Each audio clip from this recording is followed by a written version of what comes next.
Ouais, salut Nico. D'abord, avant de commencer le truc, est-ce que tu peux te présenter, dire deux, trois mots sur toi?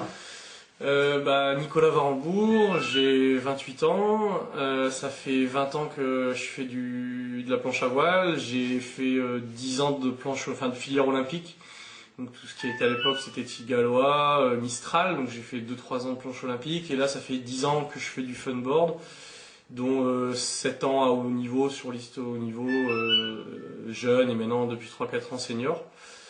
Et voilà, les principaux titres, enfin mes principaux résultats, j'ai fait champion de France Funboard en 2005 et 2006 cinquième au mondial de Formula en Corée et depuis top 15 mondial en Formula. Attends. Ouais, alors Nico, est-ce que tu peux nous raconter un moment qui a été important dans ta carrière sportive, un élément significatif dans ton parcours de sportif? Ça serait le plus significatif, ça serait le championnat du monde en Corée en 2006. Donc sur support Formula Windsurfing où je fais cinquième, donc meilleur résultat pour l'instant de ma carrière. Et c'est assez significatif parce que c'était, je m'y attendais pas. C'était assez une belle surprise.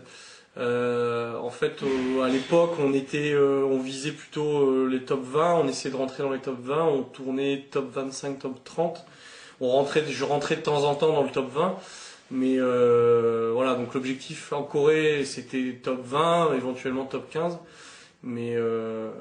Voilà, donc belle surprise en faisant 5. Donc on arrive sur place. Donc, enfin, je fais un peu l'historique de la compète. On arrive sur place, donc vent assez léger pendant les entraînements, pas spécialement, pas spécialement dans les speed tests avant la compétition, pas spécialement devant les autres, donc enfin classique.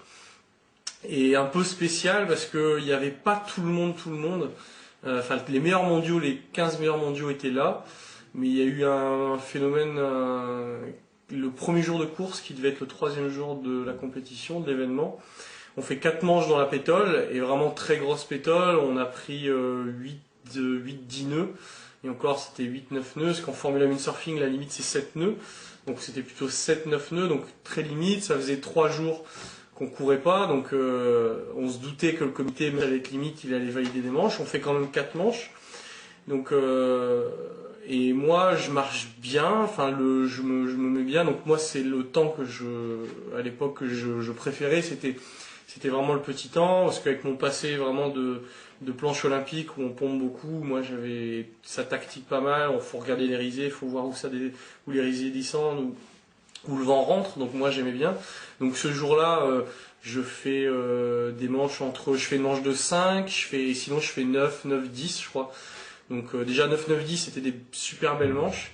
Une manche de 5, je finis la journée, je crois une manche de 5. Donc premier jour, 8e. Donc super content parce que belle journée, par rapport à l'ensemble des Français et surtout par rapport au groupe avec qui je m'entraînais, j'étais super bien quoi. Je crois que les autres étaient 12, 13, donc bien et content. Et ouais, je reviens un peu sur le phénomène, un peu ce qui c'est spécial, c'est qu'il y a 2-3 têtes de série. Je sais pas si c'est important, mais c'est 2-3 têtes de série en fait le premier jour qui s'en vont du championnat parce que pour eux le championnat validait pas et donc ça a retiré 2-3 têtes de série, mais bon de toute façon les mecs ils ont abandonné les manches, donc voilà.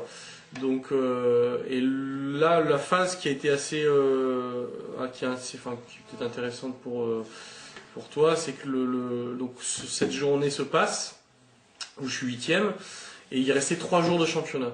3 jours de championnat. Donc le soir, avec Stéphane, avec toi, on fait le débriefing de la journée. Et clairement, l'objectif pour la suite du championnat, c'est d'essayer de garder la place dans le top 10. Mais vraiment, on était tous les deux, on était dans une logique où ça allait vraiment être dur de rester dans le top 10 pour la suite. Donc je me mets pas plus de stress que ça. La suite, en fait, on fait 2 jours de pétole, donc on court pas, et le dernier jour on court. Les 2 jours de pétole, pas plus stressé que ça, même physiquement je me sentais bien, on avait été faire des footings le soir, même j'avais besoin de lâcher un peu d'énergie, physiquement moi j'étais bien. Tout se passe bien, même je me souviens des bonnes nuits, il n'y avait pas plus de stress que ça. Et donc arrive le dernier jour de compétition où, conditions très très spéciales, on est Corée du Sud, on est en face du Japon et 2 jours avant il y avait eu un typhon ou un cyclone qu'on s'était à moitié pris.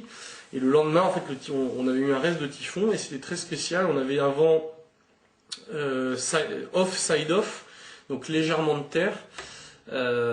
Et un parcours mouillé sur le parcours en fait ça a varié entre 5 et 20 nœuds voire 20-22 nœuds et très spécial parce qu'on avait le plan d'eau qui était coupé en deux, donc toute la partie quand on regarde en étant sur la ligne de départ, en regardant la bouée de près, toute la partie gauche, donc là où il y avait la terre le vent était un peu de terre, c'était très très déventé, très irrégulier, il y avait des rentrées vraiment des rentrées de gauche mais assez rares, une grosse houle parce qu'il y avait le typhon qui était passé, donc il y avait 1 mètre ou 2 mètres de houle, et à droite, en fait vraiment au plein milieu du parcours, on avait même un petit peu à droite du cadre, on avait une bande de vent vraiment qui commençait, alors même pas, ça arrive même pas jusque la bouée de près, ça attaquait le bateau comité et ça partait en haut à droite là, et on avait une bande de vent, donc ça c'est pour la situation.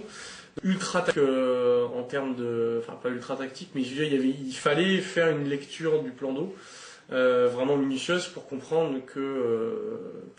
en fait qu'il fallait partir à droite directement pour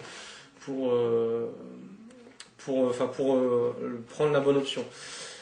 Et donc ce jour-là, pas plus de stress, un peu quand même, mais encore une fois, objectif rentrer dans les 10, donc je rentre vraiment à bloc dans le championnat.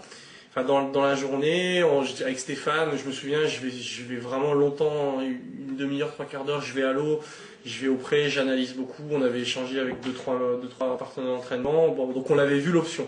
Les options, on les avait vues. Première manche, on part. Bizarrement, je prends pas l'option, et je prends, en fait, l'option, je l'ai vue, et première manche, je me dis, en fait, je regarde comment ça se passe. Dans ma logique, c'était départ bâbord milieu de ligne, voire départ bâbord tout court, et bord de 4 droite, et je renvoie.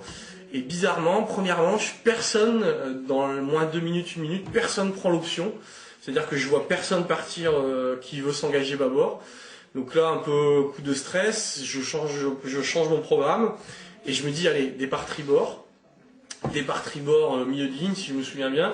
Et je fais bord de cadre à gauche, donc bien sûr le truc qu'il fallait sûrement pas faire. Les mecs qui partent au bateau, ils renvoient direct.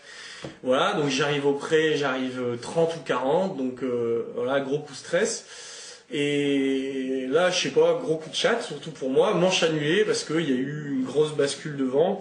Et en fait, au vent arrière, on est tous partis, sur la gauche du plan d'eau, là où il n'y avait pas d'air, on est tous restés collés, bref. Donc gros coup de bol, et on revient au comité.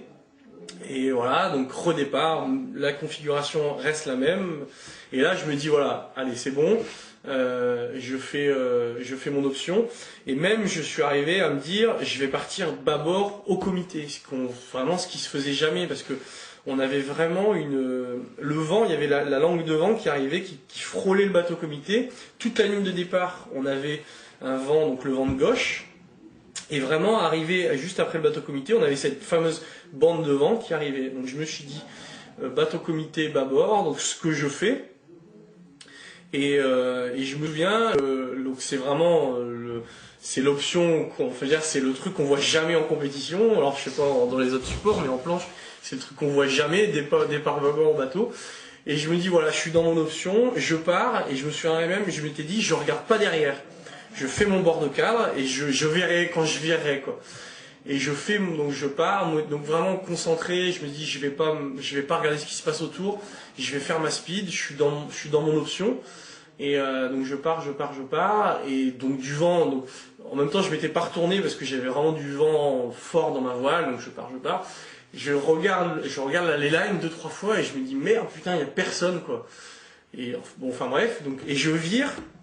Et en fait, j'avais pris la bonne option. Là, en fait, dans la banque de vent, ça refusait à mort, et en fait tous les mecs qui étaient partis bâbord au bateau, même les mecs qui avaient viré tribord, et ben ils sont tous alignés sur moi. Donc du coup je vire, mais avec un wagon d'avance sur tout le monde, alors comme je le disais au début, j'avais pas une super vitesse. Ah oui, ce que j'avais précisé, c'était que, enfin ce que j'ai pas précisé, c'est que j'étais pas très très bon dans le vent à cette époque-là. Enfin, j'étais très bon, j'avais marché dans le light, mais dans le 20 nœuds, j'étais pas très, enfin, au niveau speed, j'étais pas super bon. Bref, je vire, et voilà, donc je vire, et là, je fais le bord tribord, la ley line, j'arrive même un peu hors cadre, et je passe avec 100 mètres d'avance. Et voilà, et donc du coup, et là, j'ai un peu, j'ai eu vraiment une phase je sais pas si c'est de blocage ou quoi, où j'étais le premier bord de près, j'étais concentré, et j'ai passé la ligne, j'ai passé la première bouée de près, et là, je me suis dit, t'es dans les clous, t'es dans les 10, donc, à partir de ce moment-là, je me suis un peu relâché, et à la manche, je fais 3 ou 4, je crois, mais bref, j'ai fait la manche, je finis la manche, je suis un peu relâché, et sans trop envoyer, parce que dans ma tête, j'étais resté sur des objectifs du top 10 avant cette journée, et en fait, là, finalement, limite, j'étais trop bien, quoi, enfin bref.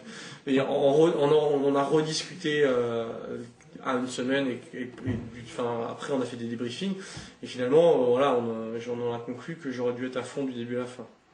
Bref, donc première journée, donc je fais 4, donc je suis super content.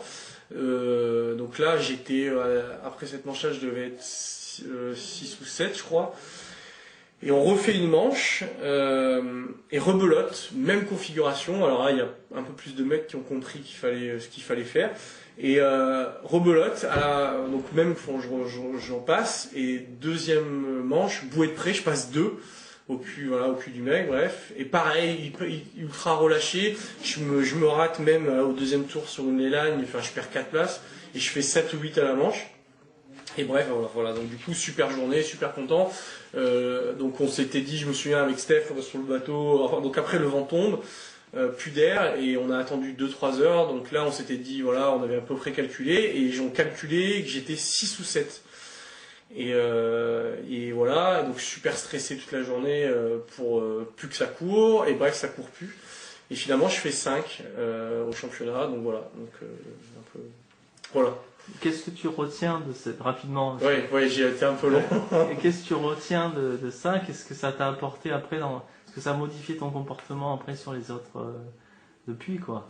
Ouais, ça a modifié mon comportement sur 2 choses. Alors c'est surtout que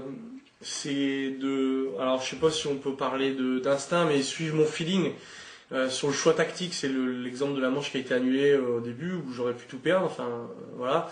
C'est que sur mes choix tactiques, et encore ça m'arrive souvent, j'ai souvent l'intuition, ou je le vois, en fait je vois l'option auprès, qu'il faut prendre, et souvent sur des coups bâbord, départ bâbord, et voilà, et voilà, ce que je retiens, c'est que d'essayer quand même même si la majorité des mecs, même s'il y a personne qui part bâbord, ce que j'ai appris, c'est que en général ma première lecture est toujours bonne, à 90%, on va dire, des choix tactiques.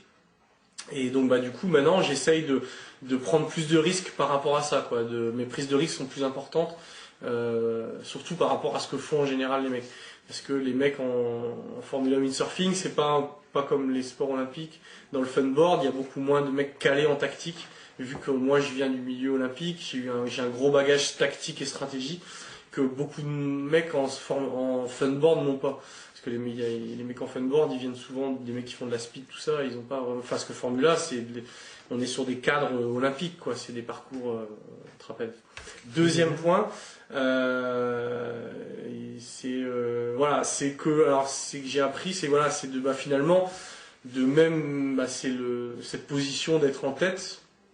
J'en ai beaucoup, même 6 mois après, on a travaillé dessus. C'était que c'est que même si moi-même je m'attends pas à ce niveau-là, c'est-à-dire passer en tête à des bouées, c'est quand même dans n'importe quelle situation, même si et encore, ça m'a appris que même si je suis dernier ou quoi, c'est finalement de rien lâcher dans la manche, quoi. Parce que c'est un peu con. Alors je sais pas si j'aurais fait mieux, mais c'est que finalement, ça m'a montré que je pouvais être en tête, même devant les meilleurs. Et que ben voilà, qu'il fallait pas être intimidé par ça, quoi. Ok,